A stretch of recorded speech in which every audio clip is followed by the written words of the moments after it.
Ladies and gentlemen, welcome back to the World Chess Championship 2024.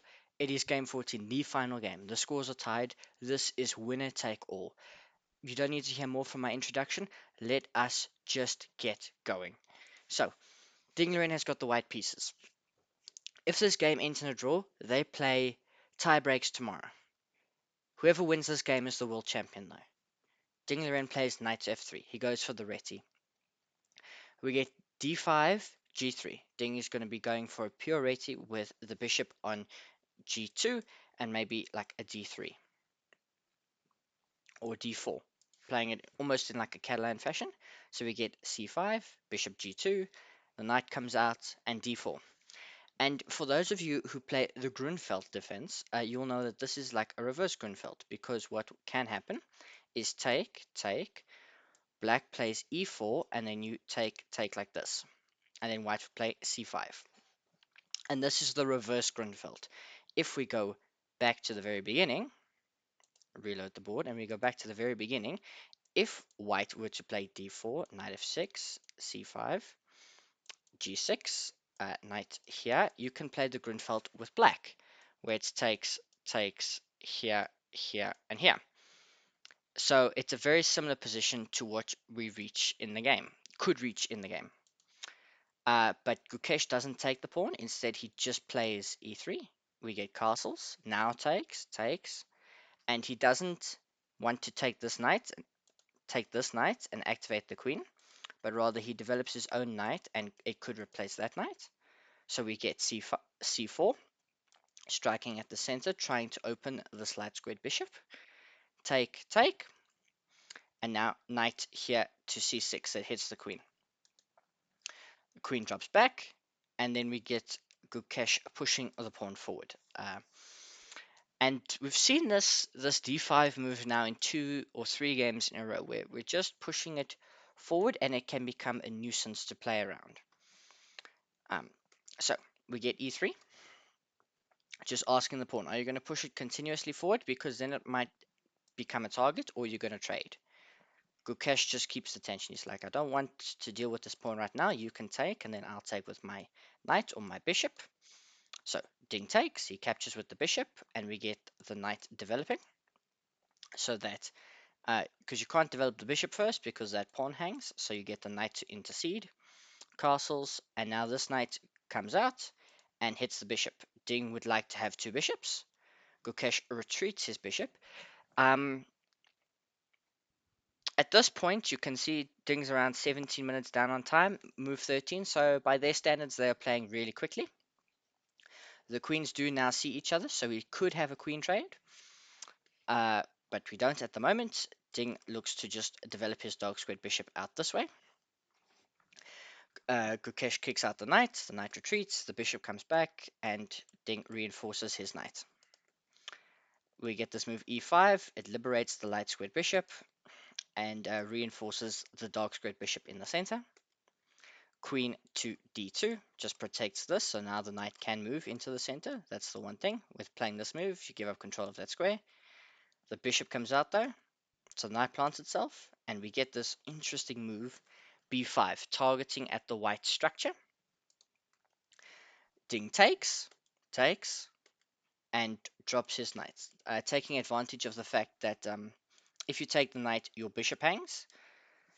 So what we get is you take the knight, I take that knight. Now this bishop's got no guard. Take, and we settle in this position.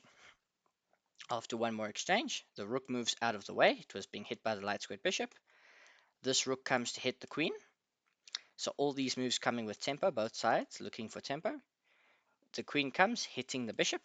It either needs to be protected or move back. It moves back, and we get takes. And the players reach this position. So what do we see? Gukesh has got 3 kingside pawns. Ding has got 2, but he's got 2 on 1 on the queen side. So he will look to create an outside pass pawn. Obviously not right now, because doing this would hang a queen. And he will try and push an outside pass pawn if he can get it. Long term, Gukesh, if the right pieces come off, if the queens get traded and maybe one set of rooks, he will look to push these pawns down the board. and exploit his majority on the king side. So we get b4. It's a good move. It kind of stops this a pawn getting just in because you'll capture either en passant. So it takes, you capture on with the rook. Gukesh taking en passant there. You capture with the rook, protecting this pawn as best as you can. G6, just giving the king some breathing room. So obviously you can't capture this pawn right away because the bishop coming here just walks into a pin of sorts. So the queen slides out, offering an exchange. Gukesh doesn't want to trade queens just yet. The pawn comes forward, and now Ding gives up the pawn. And this position is always going to be slightly better for black because black is up a pawn. It's going to take a monumental effort to win. As you can see, the computer says it's like minus 0.1, minus 0.202. Like, you've got an extra pawn, but to win this is so difficult because if the rooks all disappear, dead draw, because the pawns get traded and you sacrifice the bishop. If the bishops come off in the wrong circumstances, it's probably also going to be winning for Gukesh. So you've got to evaluate all trades correctly. So Ding trades one pair of rooks. Now the position is simplified. If you're Ding, you probably don't want to just rush into any more trades because, as I said, this could be winning with rooks on the board. It's probably not winning with bishops on the board, but maybe it is. So g5, just taking up space, disallowing kind of f4 ideas. The bishop returns, offering an exchange. Gukesh declines the exchange of bishops, and Ding moves his rook around. And for the next few moves, it's the players just trying to find the right coordination. Ding here offers an exchange of rooks. If you do this, it's a dead draw. You can still try win this, but these pawns will all probably get traded.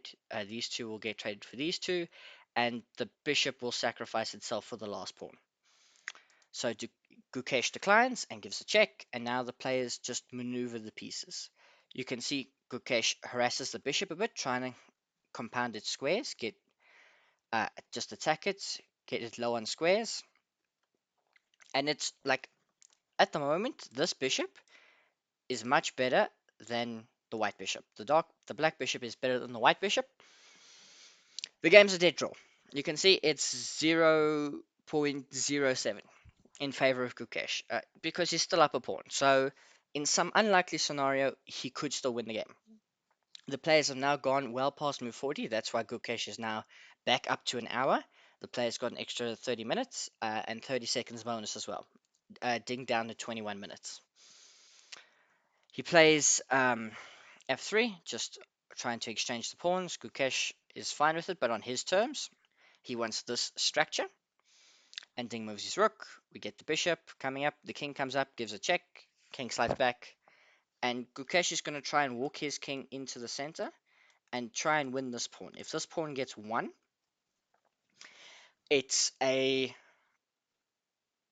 will be a win for Gukesh. Also, if the rooks and the bishops come off without any more trades, it's winning for Gukesh. It will be, depending on when the trades occur, it will be a winning king and pawn endgame. So we get the check, so the king's got to go back, and Ding goes back. We could get a repetition, but no. Gukesh keeps playing. He's going to torture Ding for as long as he can. This is the final classical game. There's no reason to cut it short. You're going to try and extract the maximum. And here we see Gukesh harassing the bishop, and the king tries to come again. And ladies and gentlemen, we have reached that point. If you haven't seen it already, here Ding Liren can play Rook a4 again, and this king cannot come forward. Instead, wanting to trade pieces, Ding Liren plays Rook f2, and in one move, he loses the World Championship because Gukesh did such a good job in kicking around this bishop that when you trade, the light squared bishop comes in here, and you've got no choice but to trade, or you lose the bishop. So you trade, and you can play King e3, but there is one and only one move for Gukesh to win the World Championship. And he finds it, He plays king to e5. This is a winning king and pawn endgame. There is nothing you can do. Ding Liren resigns. We have the youngest world champion ever, India's second world champion. Congratulations to Gukesh. He has done it. He has done it. In game 14, the last classical game, Ding Liren makes one catastrophic blunder and loses in tragic fashion. Gukesh is the world champion of classical chess.